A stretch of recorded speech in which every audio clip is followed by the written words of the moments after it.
never met, my name is Powell. I'm one of the pastors here, and we are wrapping up this series called Bullseye. And if this is your first time here, we hope you can scan the QR code on the seat in front of you, and we hope that you'll go and catch up on the series. It's been 6 weeks, and we've been talking about is what is the bullseye? What is it like to hit the mark for what matters most? So this morning, I'm wrapping us up, and I am going to start by asking a question, and all you have to do if you want to play along is just raise your hand. I promise you're not going to have to do anything after that, like come up on stage or get up and do anything crazy, all right? So here is my first question for the morning. How many of you, and I'm going to lead the way, guys, love or at least like a lot shopping? That hand went up fast right there. Shopping, guys, are there some guys out there? Like I see a few. Thank you. Yeah, the thing with shopping is I love to shop. And for those of you who are like, hey, I at least like it a little bit or I love it. How many of you would say you are the online? Like you want to sit in your cozy chair, in your cozy clothes, scrolling the World Wide Web, and then it just poof, magically shows up right there. That's it.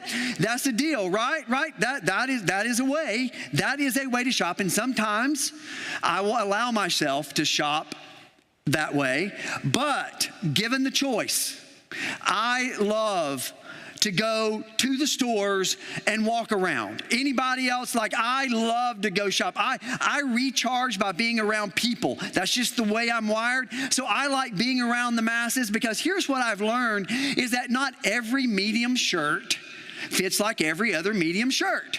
And I get it online, then I'm just mad. Then not every pair of 9.5 shoes fits like the other pair of 9.5 shoes. And it just frustrates me. And the thing that's supposed to be fun with shopping that I love turns rather laborious and a pain. So I love going out and shopping. And majority of the time when I'm shopping, I can tell you what I actually love more than shopping is I love buying. Anybody else love the buying side where you're just like, it's nice to have a little bit of money, discretionary money or budgeted money. Hopefully you're not living outside your means, right? But I love to buy. And to me, when I'm buying, and you may find this too, what we don't realize is like many of you maybe don't know, but we get this boost of excitement that comes when we purchase, right? And I love that feeling. And typically there's great emotions tied to those purchases, right? I mean, just this weekend, Amy and I, we were out shopping. We went to this huge consignment sale here in Dothan because what we have coming that causes a lot of great emotion is a grandson in December. So we decided we need to have our house ready. So we need to go shop for all the things, stuff I've never even heard of since our kids were young. But we went shopping, not only shopping, we went buying, and we were so excited. I mean, we were on cloud nine. Our emotions were high. I mean, we finished and we were like, how much did that cost? I mean, fortunately, the money we'd taken out of the bank, we still had some left. But like in the moment, our emotions were rolling. People around us were excited. We had people we didn't even know who were talking to us. Like in the moment, there was great excitement around shopping. And that's one way I think a lot of us shop. It's, at Christmas you do that. Maybe your kid's going to school or moving out of your house. There's maybe some joy in that, or birthdays. But there's all different emotions that tie in when we shop. But one of the things that I've realized as I was preparing for this is there's another type of shopping that is better known as retail therapy. Now, I heard some chuckle over here. Maybe some of you are aware of retail therapy.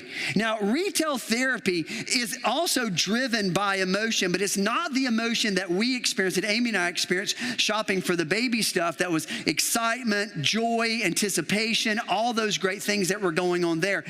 When we think about retail therapy, what studies show us, and they've studied this, is actually it's driven by being anxious, discouraged, overwhelmed, or over it. And when these emotions well up in us, which typically are brought on by some trigger, by some external factor that's going on out there in our lives. And then when that external factor or that trigger hits us, our emotions get to spinning. And as a culture, as a Western culture, we live in a feel-first culture. And you're like, huh? We do. Look it up. We feel first, then we think second. So when our emotions hit us and they start turning and then all of a sudden they go negative and we start feeling these things, that's when we run to retail therapy and we begin buying things we didn't think we needed, buying things in order to try to offset what our emotions are driving inside of us. Light bulb moment, you don't have to raise your hand, don't nudge somebody, but you're like, that's what that's called. And that's kind of the way I was. I was like, that's what that's called? That's what I do? I mean, full disclosure, the last retail therapy that I engaged in, I guess you could say my last session, was when I bought these shoes. Just full disclosure. And it's crazy, and when I say it out loud, and the more I say it out loud, I'm like, oh my mercy, but I did it. But I was invited to go speak at my high school. It was several hours drive away in Athens, Tennessee. They asked me to come and speak to the runners. Now, the relevancy of that is that I ran in high school, I ran in college, and ran after that, and then they were like, hey, we want you to come speak to the runners. I'm like, great, I would love to do that. I'd be honored to do that. So as I'm driving there, standing on stage and talking doesn't bother me. Talking to high schoolers doesn't bother me. Talking about running doesn't bother me. I thought, I'm good. But the more I drove, the more anxious I began feeling. And I'm like, why am I feeling this? I mean, the truth is, it was really my own insecurities. But I started going, okay, I'm older than their dads and their moms. Why are they going to listen to me? Is what I have to say even still relevant? Because I'm just going to tell them, you got to run, you got to work hard. Like, nobody's going to give it to you. I mean, I'm just going to and I'm going to tell them that, hey, God's given you a gift. Use it. Like, I was going to soften it up, but I'm like, do they even want to hear that? And so the longer that I drove, the more my level of anxiousness increased. And then I started going, what do I do with this? And then it hit me. There's an outlet mall just south of Chattanooga, Tennessee, and they have an Adidas running store. And so I went in, and $45 later, I had my retail therapy. And when I thought, now when I go in to speak, it helped offset this feeling of anxiousness and my own insecurities. I told you, it sounds crazy when you say it out loud. But like after the first service, I had people come up and tell me their stories of things they bought to offset their own feelingness of anxiousness and insecurities, because this whole thought of retail therapy and the fact that our emotions, which are triggered by the world, and here's the thing we need to all know, the world is not for us. The world is for itself, and marketing, if you're in marketing, sorry, but you know this is true, is that marketing is geared to trigger our emotions to get us to do something maybe we didn't want to do. You know, so mine was my shoes. You know, for some of you, your retail therapy could be something as simple as a milkshake. You're like, you know what? I don't like the way I'm feeling, and so I'm going to go offset those emotions with a milkshake. Been there, done that. Or maybe you need that fast food that you only eat in those moments, and you go get that, right? Been there. Emotions drive it. Or maybe you need new pillows, not just one, not two, but about 12 for the master bedroom, right? Or maybe it's like you need to redecorate something in the den or in the kitchen. And I know ladies, you're like, back off. He's just talking to ladies. No, it's all of us. Remember, I started with my own insecurities and shoes, right? I led the way.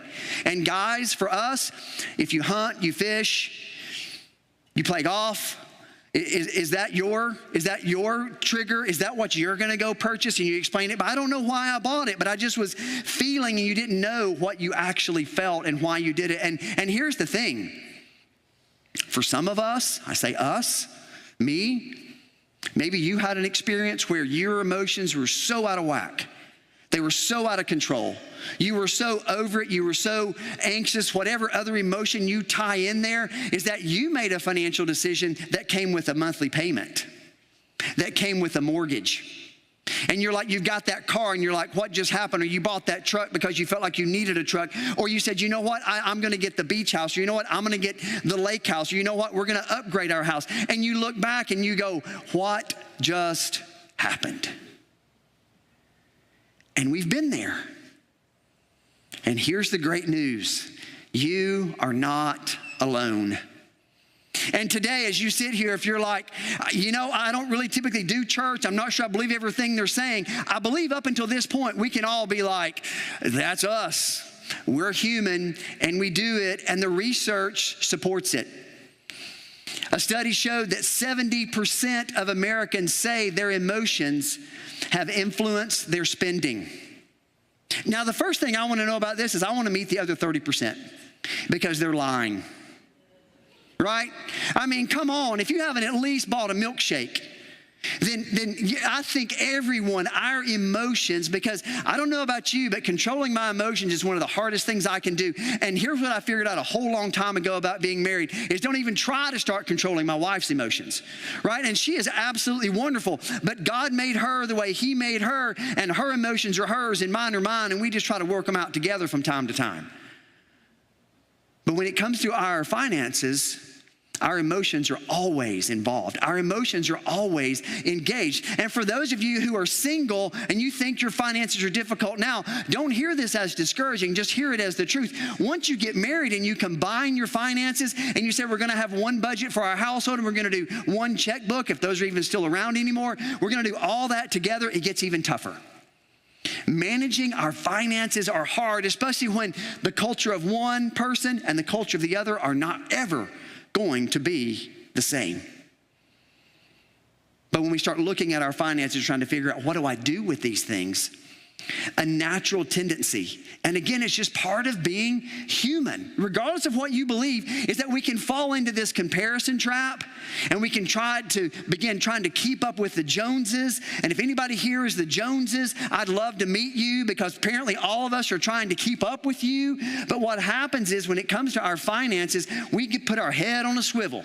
Sometimes it's good to have your head on a swivel, but when you're thinking about your finances, a head on a swivel puts you into the comparison trap because we begin to think about, well, what do they have? And sometimes maybe you're just comparing, or maybe the Joneses might be your own family members. If you're young, you're in your 20s, your 30s, maybe you're looking at what your parents have and you're going, all of our furniture's hand-me-down and none of it matches, and all their furniture matches. Well, guess what? Probably their furniture was hand-me-down when they were your age too, but quit comparing. And when we look around, we begin to say, well, I wish what they had and their car and their house and their yard and their thing and their shoes and their this. And before we know it, we go down a deeper road that leads us to different emotions. That leads us to feeling dissatisfied, jealous, and guilty. Now, I say dissatisfied because the more you try to keep up with the Joneses and you fall into the comparison trap, then we become dissatisfied with what we have. And all of a sudden, that thing you loved when you looked around your house and you were so happy and excited about it, when you look at what the other person has, you're dissatisfied. And then the next step after that, when you look at the other people's things, is we get jealous. We get jealous of what they have and even them as a person. And then we have a feeling of guilt. We can feel guilty. Because at that point, then we begin to say, well, I can't provide for my family like I want to based on what the other people have. And we just say, but I'm going to work every day. I'm doing the best I can. But I can't get there. And we feel guilty because we can't provide for our spouse, for our kids, or you can't even provide and get the things you want for yourself. It doesn't stop there, because then once we get there, and this all is driven by a trigger and emotions as we let our finances get out from under us, these are the decisions. We start making poor spending decisions, and then we start spending beyond our means. See, our emotions impact our finances. And here's the reality. The world is going to keep throwing it at us, whatever it is, the things that make us be dissatisfied, the things that make us feel jealous. The world is going to continue to throw it at us. It's not going to stop. And our emotions are not going to go away. And our emotions, which we have a hard time controlling, are going to begin to spin inside of us.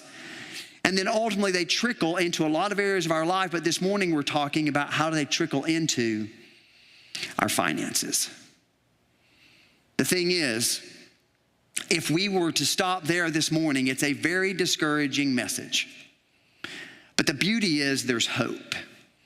And again, I go back to say, we are not alone. You are not alone in what you are experiencing, and you are not alone in the possibility that sits there in front of you and each and every one of us. Because what Jesus knew as he sat and spoke thousands of years ago is that the people he was talking to had the exact same struggle. And he knew that today, sitting here, we would have the exact same struggle. And what Jesus did is he began a conversation with a group of people. He began introducing to them that it's not just based on, if it's just on external factors and emotions, we're kind of done for.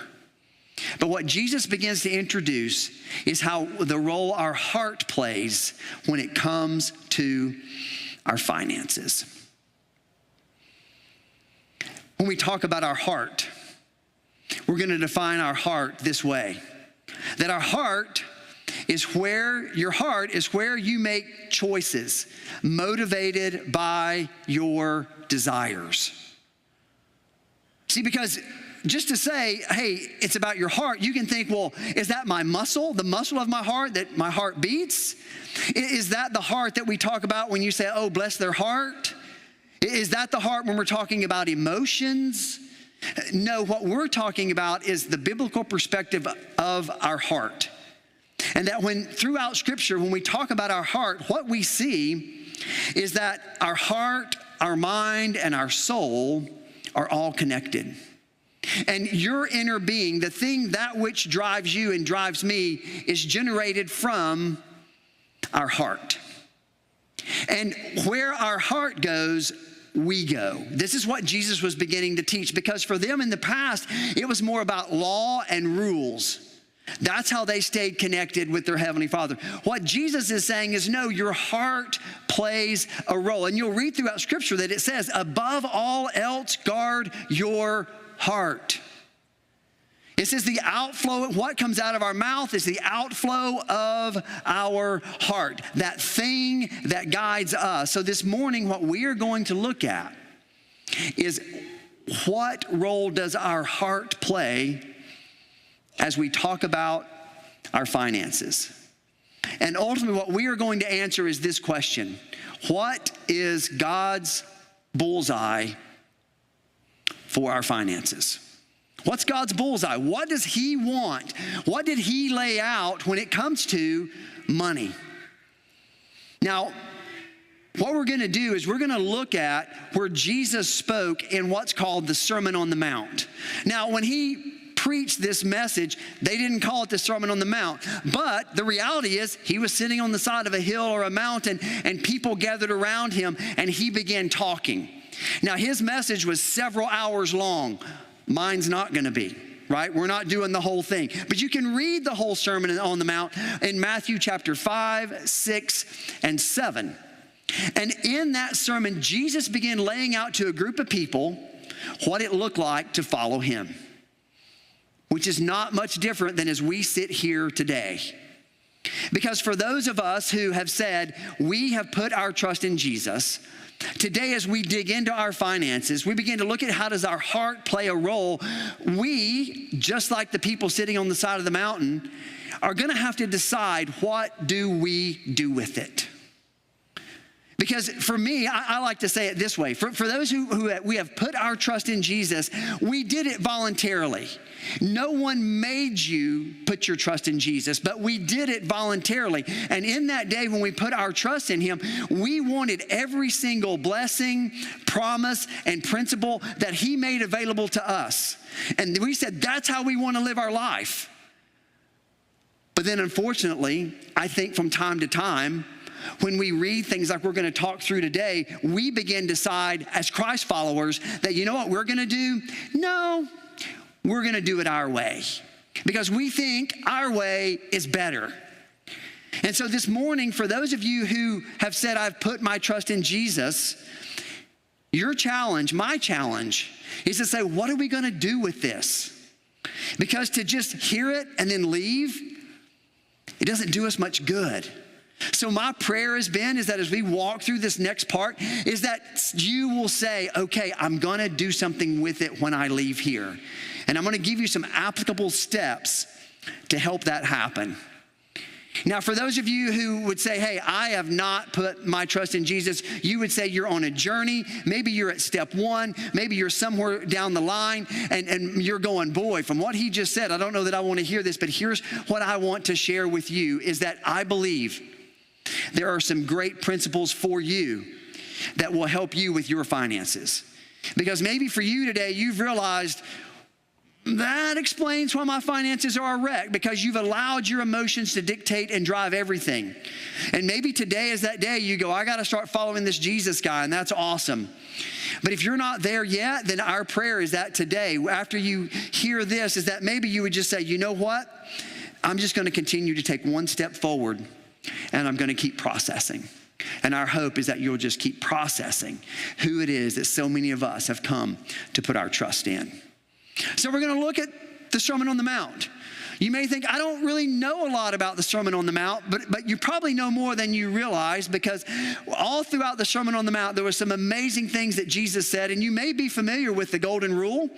Like they'll reference that in TV shows, they'll reference that on football games. Jesus unveiled that in the Sermon on the Mount for the very first time. The Lord's Prayer, you're like, the Lord's Prayer, I hear people talk about that. Like, you hear people pray it, but you're like, where did it come from? Jesus outlined in the Sermon on the Mount what it looked like to pray. And then he has some amazing things that he said, one-liners that people repeat, but that are difficult. He told them to love your enemies. And now try that on for size. Right now, think of who your enemy is, whatever that looks like to you. And now you imagine Jesus saying, love them. And you're like, oh, I don't know if I can do that. But in their day, as they sat on the mountain, they were being ruled by Rome. And he's like, love the Romans. Don't hate them, even though you pay your taxes to them. And it's horrible. He said, no, love your enemies. So the Sermon on the Mount is full of great teaching. And when Jesus launched into his teachings, he began with what's called a prohibitive statement. So what he told them first was, he said, here's what's prohibited. Then he tells them, but there's a better way. And so what we're going to do is we're going to look at what he said to the people sitting around him in the book of Matthew, chapter 6, verse 19. So we're going to start with what he said. This is what's prohibited in regard to your finances. He says, do not store up for yourself treasures on earth. That's where he began. Now, when we read that and we think about store up, you're like, what was that like for them? Well, for them, it looked different. But for us, it might look like you're outbuilding, right? I've been processing this message for weeks. And I find myself in my outbuilding out behind my house. It only has a little rat trail in it that I can get through. And I'm looking and I'm like, I don't even know what that is. I've never opened that box since we've moved here. I've not touched that in over 2 years. And I began asking myself, what am I storing up that I just hang on to? Because I may need it one day for some unknown reason. Or when we think about storing up, does anybody have a 2-car garage that you can only get 1 car in? Don't raise your hand. Does anybody have a 2-car garage that you can't get either car in? You may be storing up. Does anybody have a storage building? Like you rented a climate-controlled, not just outdoor, but you went big money and you got a climate-controlled storage unit, maybe 1, maybe 2. And if I was you, if I said, hey, where's the key? You'd be like, I don't know. You may be storing up. Human nature. Right? What does the world tell us? Consume, consume, consume. It's all about me. It's all about my stuff. I might need it one day. It's all for me. It's all for me. Remember, the world is not for you. We store up. So we move on. You're like, whew, I'm glad he moved on. Do not store up for yourselves treasures. We know what the earth is. That's here. The treasures. When we talk about what our treasures look different than their treasures because we live in a different time. We're saying treasure is anything we value above all else and motivates us to action. This is that thing when you're laying awake at 2 o'clock worrying about something. That could be a treasure. That thing that if something goes wrong with that, you're going to drop everything over here and you're going to run to that and take care of that. That could be a treasure. Like, I don't know what your treasure is. I've been processing what my treasure is. That's my part of this. You have to begin to process, okay, what do I value above everything else and motivates us or me or you to action? We ran across this definition as well. I really like this. It really kind of drills it home a little bit more. It says, if anything in the world is everything to you,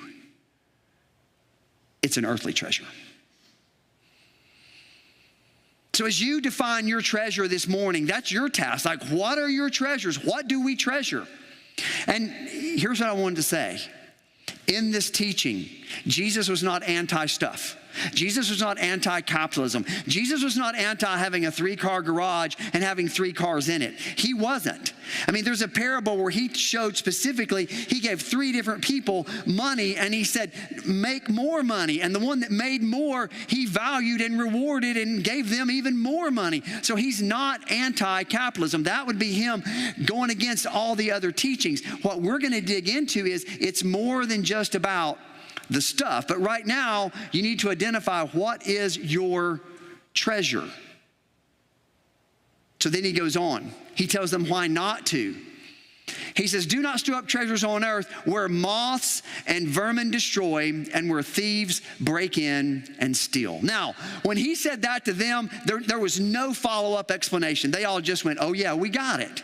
But see, for us to help that make sense, moths pertains to clothing. See, they didn't have cedar closets. They didn't have all the ways to store their clothes, and they didn't have a lot of clothes. The clothes they had probably felt like the chair you're sitting on were probably close to that same color, and they didn't have a lot of it. So if you had a bunch, it was an indicator that you were wealthy. It was a treasure. And he says, hey, in the blink of an eye, moths could come in and destroy it. And they were all like, you're so right. And the whole vermin destroy, you're like, what is that? That could also be seen, you could see the word rust, and it's anything that eats away at and destroys. If it's farm equipment for them, if it's food that they've stored up, for us, that could be like boll weevil eating cotton. There's things that can come in. You can store it up. And he says they will destroy it. And they're going, oh yeah, they know because they didn't have ways to preserve their food. And then where thieves break in and steal. The deal there was they didn't have safes. They didn't have banks. They didn't have Ring cameras. They didn't have ways to protect their home. What they had to do with the valuables they had, which weren't a lot, they had to dig a hole in their dirt floor and then bury it. And you think, oh, that's pretty good. But don't forget what their walls were made out of. Mud bricks. And all it takes is something sharp. Somebody come in, don't worry about going through the door, just dig through the wall. And they picked it up and it was gone. See, for them, they were like, oh yeah, absolutely. For us, in today's context, think about the people impacted by Helene. One day was great. The people in northwestern Kentucky, no flood insurance because it doesn't flood there. We're fine. And I'm not saying they were doing anything wrong. It's just a real life example for us. In the blink of an eye, whoosh, everything was gone. And that's what Jesus is saying. He says, hey, why would you store up your treasures in a place that's temporal? In a place where you're only going to live for a temporary amount of time. Even if you live to the age of 100, what he's saying is it's all going to go away. It's not just by moth, vermin, and somebody breaking in. That's kind of irrelevant. For us, it's like it's all going to go away. And we have to begin to process, what are my treasures and what am I doing with them? Because if I'm storing them up here on earth, somebody else is going to drive the car you're driving. You're just going to, drive it until it's all gone, but you're not going to take it with you. Somebody's going to have the job you have. Somebody's going to live in the house you live in. The reality is when you die, you're like, ooh, that's kind of morbid. But the reality is the older you are, nobody wants your stuff. Hey, anybody want this table? Nope, I got my own table. They don't even want it, and that's your kids, your family, and you're hurt. Because why? You treasure that table, right? Oh man, you treasure those family quilts, and nobody wants those quilts but you. Right? We store it up though, and he says, why are you doing that? This is Jesus speaking. This is the question we all as Christ followers have to ask ourselves. Why do we do that? Because we do that, right? So that's where he starts. Could you imagine? He did this for hours and he just picked one topic after another. But he says, but what are we supposed to do? He says, but store up for yourself treasures in heaven, where moths, vermin do not destroy, and where thieves do not break in and steal. It's very straightforward. This is eternity, right? I don't know about you, but I can't get my arms around eternity. Like I don't know how far I can envision, but people, if they live past 100, I'm like, wow, that's a long time. That's not even a blink when it comes to eternity. And he says, but what you want to do, what you choose to do is to store up stuff here. Like, this matters. You make this the priority. And he says, but what about in heaven? Store up your treasures in heaven, because those last for eternity. That's the impact that we're trying to make. And what we do here impacts our eternity. And we're gonna unpack a little bit more before we wrap up this morning.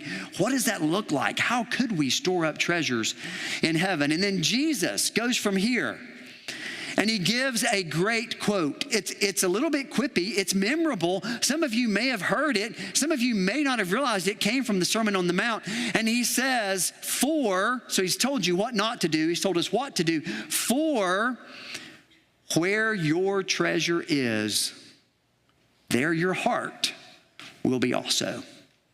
Your heart, that thing that guides you, whatever your treasure is, in some way, your heart connects to that.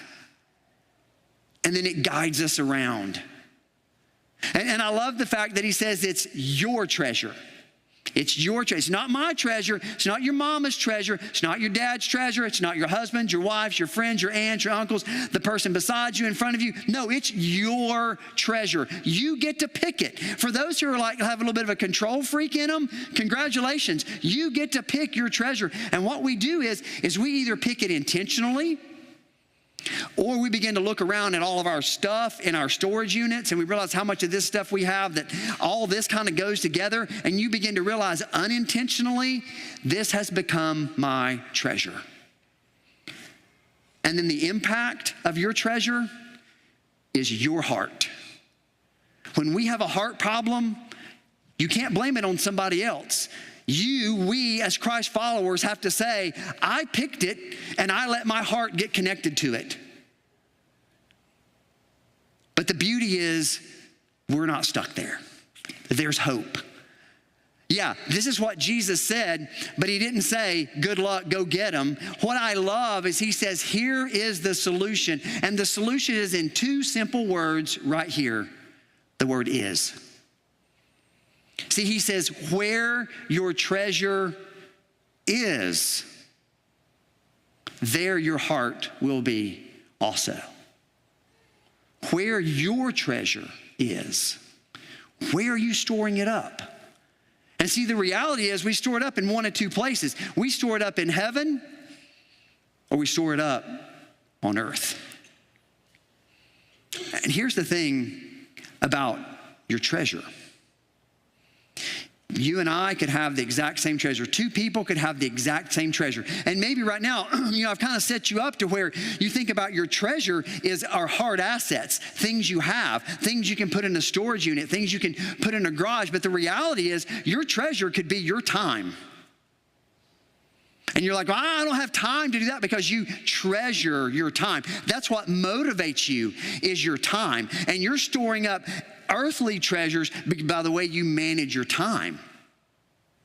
Or your treasure could be your family, and you're like, wait, that's a great thing. But you could be managing your family as if you're storing up treasures on earth versus here on heaven, or in heaven. And the reality is, it's not about the treasure. Remember, the treasures inherently are not bad, but it's where we store them, and it's how we use them.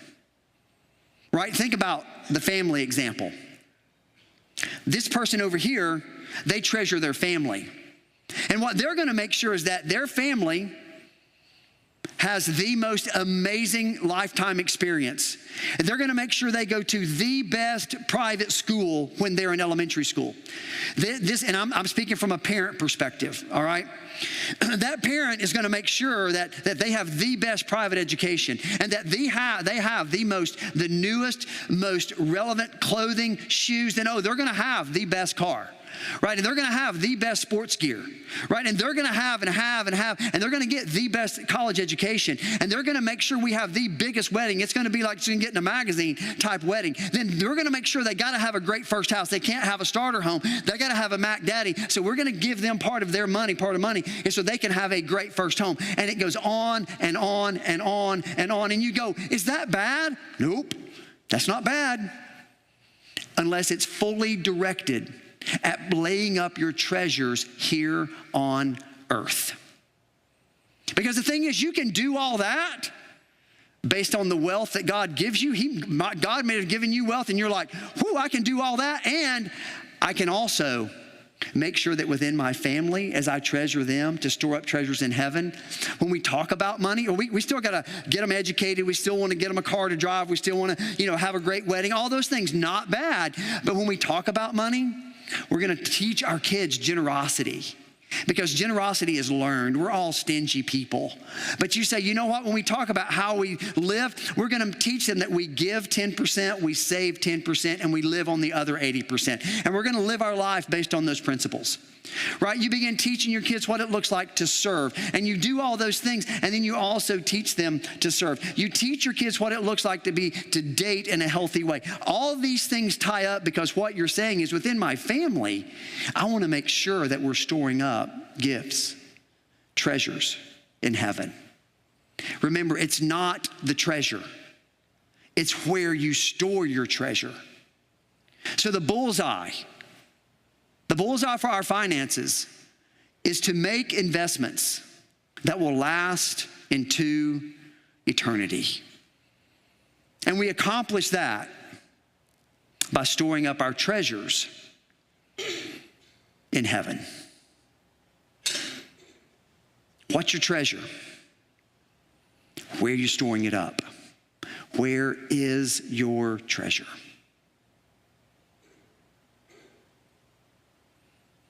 So I'm going to ask another application question. The first was heaven or earth. And the thing I forgot to say, when you start looking at where your treasures are, I don't believe anyone has all their treasures on earth, unless you're like, hey, I'm that far away from God, I don't even heard of this concept. Then, hey, let's start walking together on that. But I think for those who would say you are a follower of Christ, you are storing some things up in heaven, but we also have some things we're storing up on earth. And I would say, don't give yourself too much credit for what you have in heaven, like, I'm good, I have 5. And don't beat yourself up too bad about what it is that you're storing up treasures here on earth for. But find it and start walking through it. That's the first application. The second is this: how can you adjust the current use of your finances so that you can store up treasures in heaven? Like, starting today, how can you adjust the use of your current finances so that you can store up treasures in heaven? Because imagine this. Imagine if we started living our life that way. Right? Just start with generosity. Well, what if you started teaching your kids to be generous? And it's not just about the dollars, but it's also being generous with their stuff. It's being generous with their toys. It's being generous with, hey, I don't need this anymore. How can someone else use it? It's about saying, hey, I want to be generous. And you look around your shed and you look around your storage units and you're like, we don't need this. Or you walk around and you go, you know what? Somebody needs a hand, and I can take my shovel and I can let them borrow it, or I can go use it with them. But imagine if we all started saying, how we're going to view the things that God has given us. We're going to utilize them as if we're storing up treasures in heaven. And we do that here on earth by utilizing the things we have to bring glory to God. Think about that. How do you use the stuff you have that I believe God has given each and every one of us And it's not about having a little or it's not about having a lot, because you can have a little and be way stingy. Or you can have a lot and be way stingy. It's not about what you have. It's about how do you use what you have. Rather than circling it all up and saying it's mine, mine, mine, but saying, what do I have, God? And when we tie our heart to storing up our treasures in heaven, right? We're talking about finances today, but it's way bigger than that. Yes, it pertains to our finances and how we give and where we give to and the prioritization we have it within our budget. But the reality is when we've connected our heart with storing up our treasures in heaven, right? Then it's going to impact your marriage. It's going to impact your parenting. It's going to impact dating. It's going to impact being single. It's going to impact your work. It's going to impact everything that we've talked about in this Bullseye series. And our hope is that each of you will make a decision to say, I'm going to start evaluating what I have and using it in a way to bring God honor and glory versus closing up my fist around it and saying it's mine, mine, mine. So this morning, I'm going to leave you with this verse, Matthew chapter 6, verse 21. Because this, when we can get our arms around this and start to figure out where our treasure is, I believe all of us can take steps, maybe little steps or maybe big steps in how we follow Jesus and live our lives. For where your treasure is, there your heart will be also. Let me pray for us. God, this morning, I thank you that we're not alone in this. God, I thank you that while we each struggle, we know that it's common. But God, don't let us rest in what the world teaches us is common, and in some cases wants to teach us is okay. God, help us to take what we've heard today. God, help us all just to take a step and just to ask a question, to look inside and explore where our treasure is. And then, God, give us the courage to change one thing. God, I thank you that you laid this out for us. You saw way ahead of us and you created a plan for us. God, help us just continue to trust in you each and every day. And we pray these things in your Son's name. Amen.